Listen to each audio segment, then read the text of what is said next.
Olá a todos que estão assistindo. Hoje vamos falar um pouco sobre o diagnóstico de hipoglicemias, especialmente aquelas hipoglicemias que acontecem em pessoas que não estão em uso de nenhuma medicação para reduzir a glicemia. Então, inicialmente, vamos revisar a fisiopatologia. Porque em situações fisiológicas normais, habitualmente, o metabolismo da glicose e a sua homeostase requerem um fino balanço entre vias neurais, vias hormonais e vias metabólicas, de modo que, para que aconteça uma hipoglicemia, a necessidade de que vários mecanismos em toda essa via, não só um, mas mais que um mecanismo, tenha que falhar ou não conseguir sustentar a manutenção da glicemia.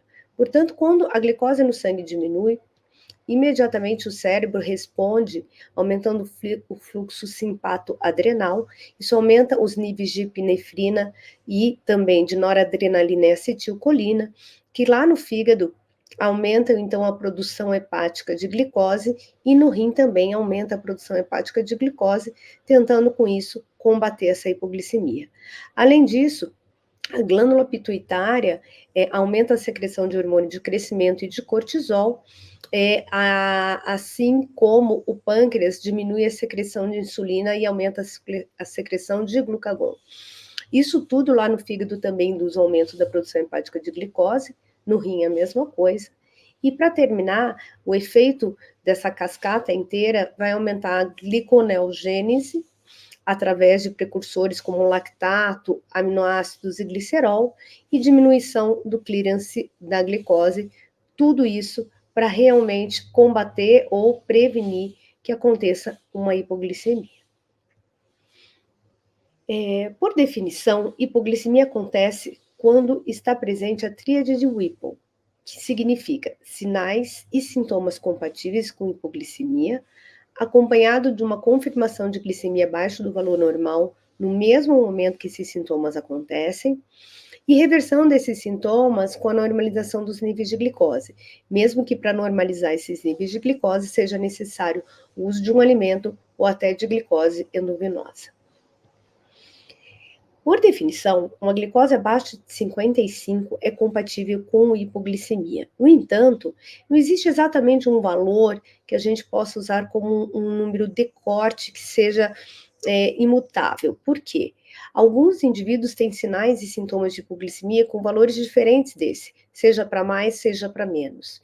Além do que, tem pessoas que apresentam níveis de glicemia de 55 e são completamente assintomáticos. E para completar, pessoas que têm hipoglicemias recorrentes, elas acabam começando a apresentar sintomas de hipoglicemia com valores bem mais baixos que esse. Portanto, a ausência de sinais e sintomas podem ocorrer com valores abaixo de 55, que é o que a gente chama de pseudo-hipoglicemia, e é possível presença de sinais e sintomas com valores de glicemias até normais, e pacientes com hipoglicemias recorrentes podem ter o início de sintomas, por exemplo, com glicemias em valores de 40 a 45. Então, o primeiro passo para o diagnóstico de uma hipoglicemia é a documentação da tríade de Whipple. E como é que se pode documentar isso?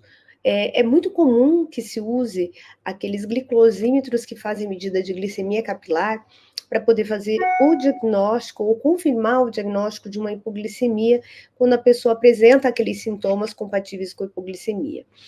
No entanto, existe uma diferença de valores medidos no glicosímetro em relação à glicose plasmática de até 10% para níveis de glicemia abaixo de 54 nos glicosímetros, e mesmo nos sensores que medem glicemia contínua em 24 horas, existe até uma diferença maior dos valores medidos no sensor em relação aos valores da glicose plasmática em adultos, e essas diferenças podem ir de 13,8% no sistema Libre Freestyle até 13,3% no sistema Dexcom G6, que nem existe no Brasil. Portanto, o diagnóstico da hipoglicemia não pode ser baseado exclusivamente em monitorização contínua de glicose, nem em glicemia capilar, devendo sempre ser confirmado pela glicemia plasmática.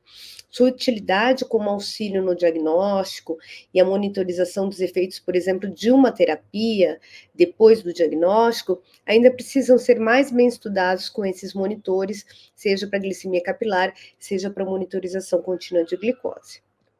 Sendo assim, vamos revisar os sinais e sintomas mais comuns de uma hipoglicemia. Normalmente, os sintomas começam pelos sintomas adrenérgicos: tremores, sudorese, palpitações, cefaleia, tontura, parestesias, formigamentos, sensação de fome, ansiedade e irritabilidade. E na sequência, iniciam-se os sintomas neuroglicopênicos, como fraqueza, dificuldade de concentração, confusão mental, alterações de comportamento, alterações visuais e de fala, sonolência excessiva, estupor, convulsões, déficits neurológicos focais, coma e até morte. Quanto à classificação, existia no passado uma classificação que era relacionada ao período pós-absortivo ou período pós-prandial. Então, quando o indivíduo apresentava as hipoglicemias no período de jejum ou depois de várias horas de uma refeição, isso era considerado uma hipoglicemia do período pós-absortivo. Ao passo que, se essa hipoglicemia acontecia nas primeiras 3 horas após uma refeição, era considerado uma hipoglicemia pós-prandial, e isso era utilizado para o diagnóstico diferencial da etiologia da hipoglicemia. No entanto, alguns estudos demonstraram que essa divisão ela pode não ser tão fidedigna assim, e pacientes com insulinoma, por exemplo, apresentaram em um estudo normalmente os insulinomas, eles cursam com glicemias de jejum baixa. Então, seriam hipoglicemias relacionadas ao período pós-absortivo. Mas numa série com 237 pacientes com insulinoma, identificou-se que 73% apresentavam hipoglicemia apenas em jejum, 21% em jejum e também no período pós-prandial, e 6% apenas no período pós-prandial, mostrando que essa divisão ela pode não ser tão útil ou ela pode ter muitos erros se a gente usá-la apenas para diferenciar as diferentes etiologias da hipoglicemia. Por isso que hoje a principal classificação aceita é essa divisão que está nesse slide.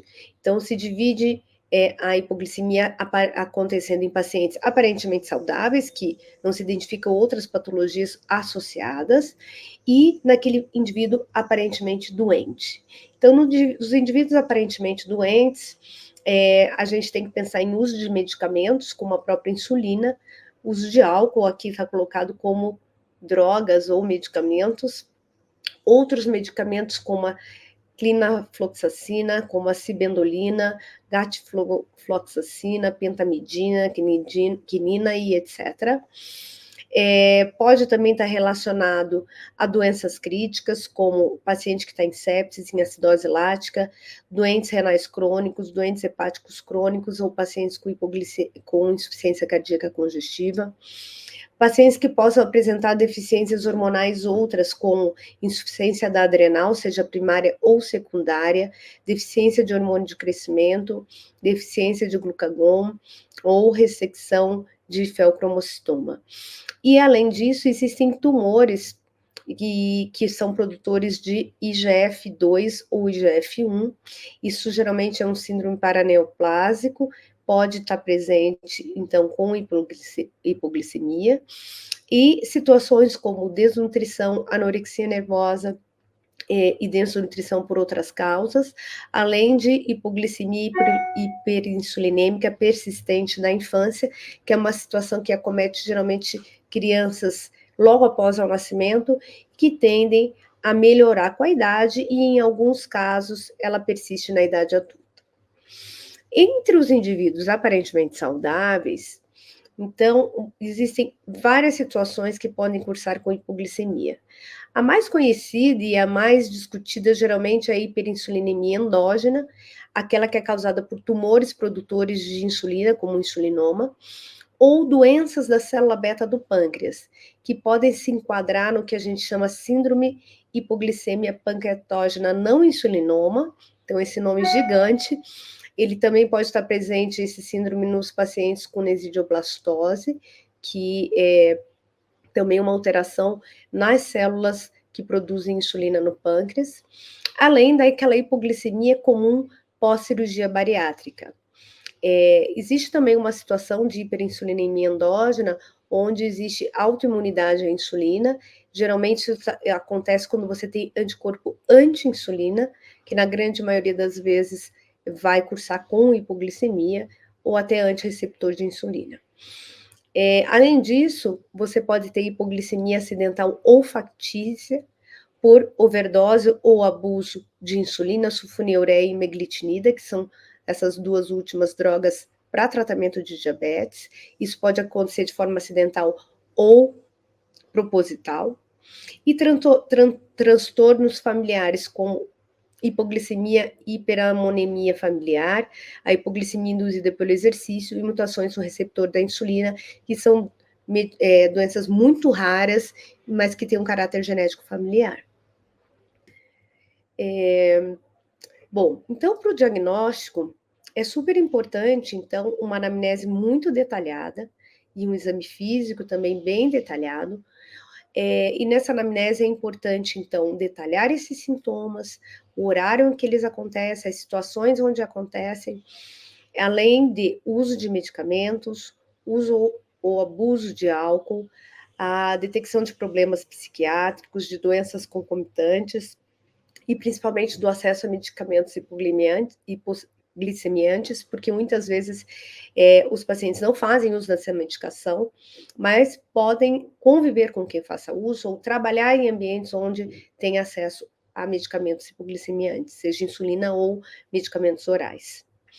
Então, feito isso, o próximo passo seria confirmar a tríade de Whipple. E para isso é necessário a coleta do exame de glicemia plasmática no momento dos sintomas.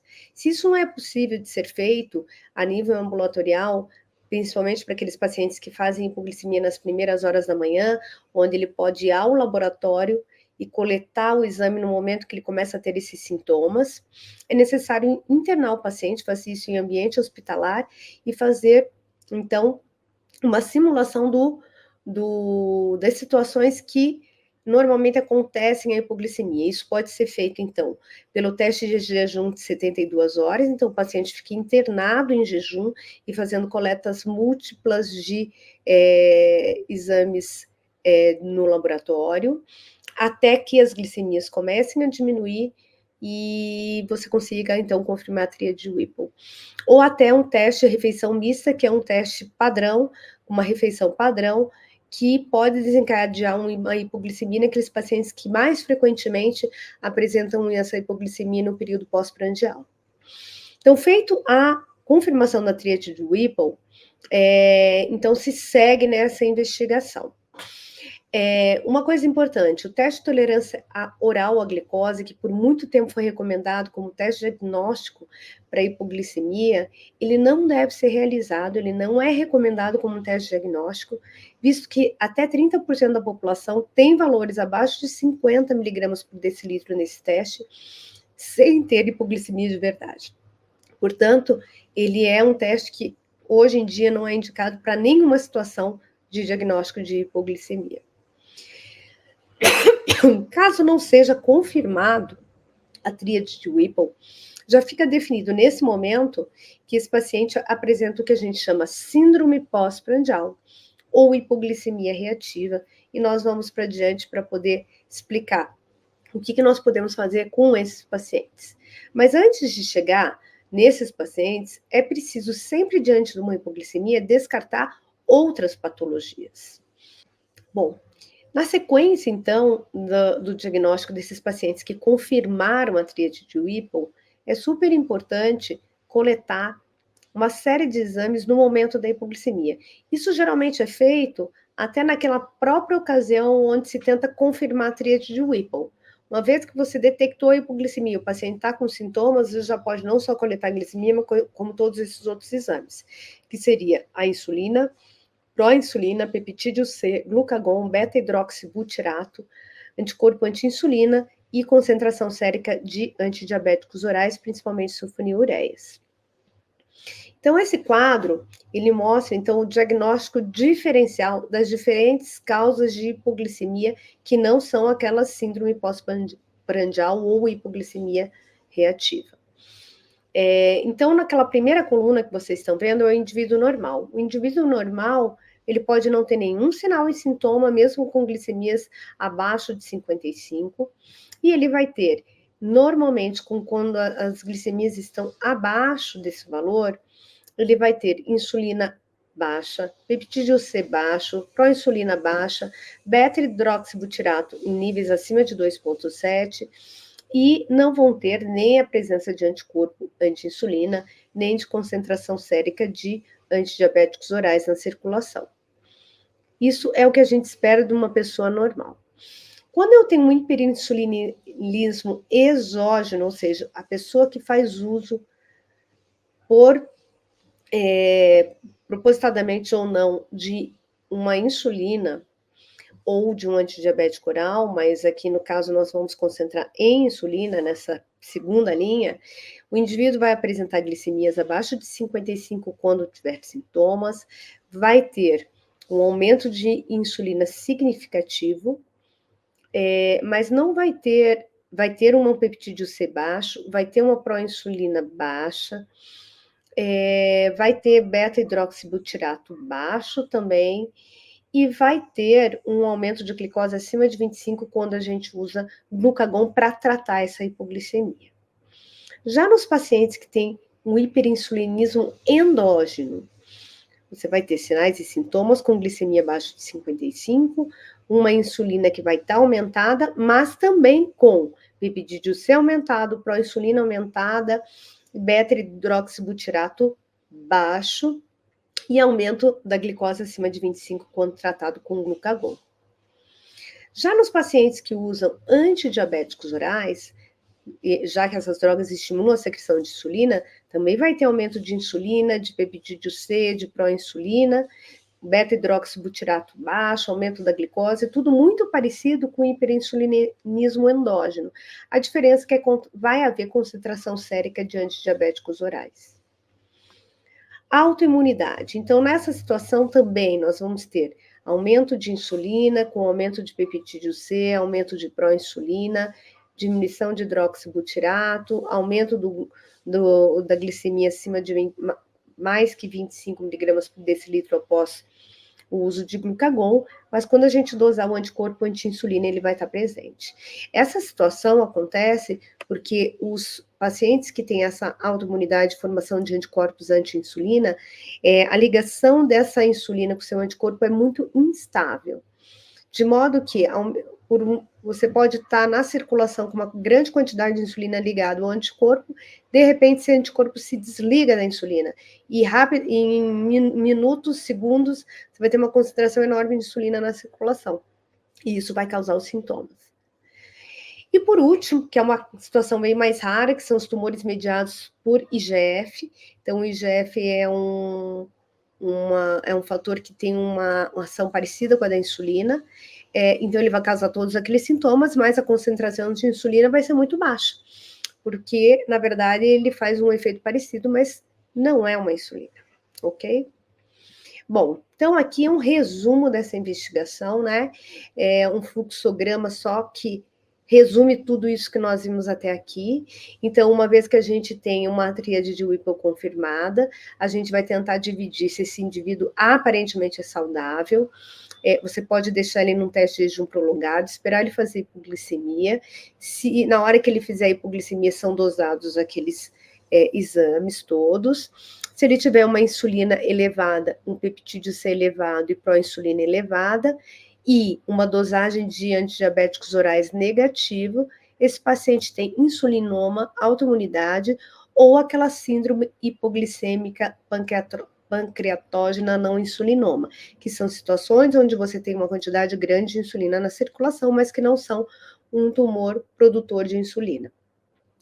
Se você tiver insulinemia elevada, peptídeo C elevado, proinsulina elevada e dosagem positiva para antidiabéticos orais, a causa é o uso acidental ou proposital de antidiabéticos orais.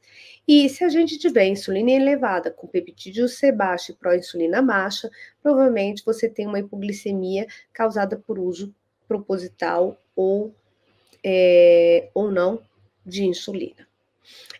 Na primeira situação, onde a gente tem insulinoma, autoimunidade, ou aquela síndrome hipoglicêmica pancreatógena não insulinoma, dali para diante, o diagnóstico diferencial seria a dosagem do anticorpo anti-insulina, que se presente fala a favor de autoimunidade, imagens de tumoral no pâncreas que se presente vai falar a favor de insulinoma, e uma imagem tumoral de pâncreas e uma imagem de pâncreas negativa fala a favor da síndrome hipoglicêmica pancreatógena não insulinoma. Por outro lado, se esse paciente aparentemente é doente, a gente tem que descartar o uso de medicamentos ou drogas ou álcool, descartar as deficiências hormonais, então deve ser investigada insuficiência adrenal, insuficiência de GH e outras doenças hipotálamo-hipofisárias. Os tumores não insulinoma, então, através da anamnese do exame físico, devem ser pesquisados esses tumores e seguido o diagnóstico de acordo com o que encontrar desses pacientes, e o paciente com doença crítica não é difícil da gente identificar, e mesmo aqueles pacientes que tenham doença hepática, doença renal grave ou doença cardíaca grave. Bom, então feito todo esse trabalhão para fazer o diagnóstico diferencial, o tratamento vai acontecer de acordo com a causa. Então, hipoglicemias por insulinoma ou tumores não insulinoma são tratados normalmente com cirurgia. Hipoglicemias em pacientes que têm hipoglicemia hiperinsulinêmica não insulinoma, que são aquelas situações onde você tem células pancreáticas que produzem muita insulina, mas que não é insulinoma, isso pode ser causado por cirurgia bariátrica, por nesidioblastose, e nessas situações, então, o que é feito? Dieta fracionada e com baixo índice glicêmico, preferencialmente se propõe o uso de carboidratos complexos e abolição ou diminuição significativa do uso de carboidratos simples. O tratamento farmacológico pode ser feito com acarbose, verapamil, diazóxido ou octreotide, e isso tem que ser tentado sequencialmente, porque há pacientes que respondem a uma medicação e não respondem a outra. E em casos muito graves ou refratários ao tratamento com dieta e medicamentos, pancreatectomia parcial ou subtotal, e no caso de pacientes com cirurgia bariátrica, até a reversão do bypass gástrico. No caso de hipoglicemia autoimune, também é indicado a dieta fracionada e com baixo índice glicêmico. O tratamento farmacológico pode ser tentado com as mesmas drogas. E o tratamento de doenças graves de casos graves, pode ser feito então com corticoterapia, uso de imunossupressores, uso de imunobiológicos ou até, em último caso, pancreatectomia parcial. E por fim, hipoglicemias por uso de medicamentos e deficiências hormonais vão ser tratados de acordo, né? Então, se houver alguma droga que possa ser suspensa e que está causando hipoglicemia, ela deve ser suspensa imediatamente. E se for detectada alguma deficiência hormonal, ela deve ser feita a reposição hormonal. No caso de hipoglicemia reativa ou aquela síndrome pós-prandial, que é a mesma coisa, inclusive alguns autores recomendam que esse termo hipoglicemia reativa seja abolido, devido ao fato de que nessas situações a gente não consegue confirmar a tríade de Whipple. Deve-se então indicar a dieta fracionada e com baixo índice glicêmico, preferencialmente também usando carboidratos complexos, e o tratamento farmacológico pode ser feito com acarbose, com diazóxido e com octreotide, caso os tratamentos anteriores não façam o devido efeito. Era esse o recado que eu queria passar. Então, vamos só relembrar aqui os pontos chaves dessa aula. Então, a hipoglicemia, ela é incomum em adultos que não estão usando medicamentos para redução da glicose. Existem múltiplos mecanismos neurais e hormonais que previnem a hipoglicemia, e por isso que é tão infrequente da gente ver isso. A tríade de Whipple deve ser estabelecida antes de prosseguir na investigação para uma hipoglicemia, e pode ser necessário um teste prolongado de jejum ou refeições mistas para reproduzir esse episódio de hipoglicemia a nível hospitalar, para que a gente consiga confirmar a tríade Whipple e fazer o diagnóstico diferencial.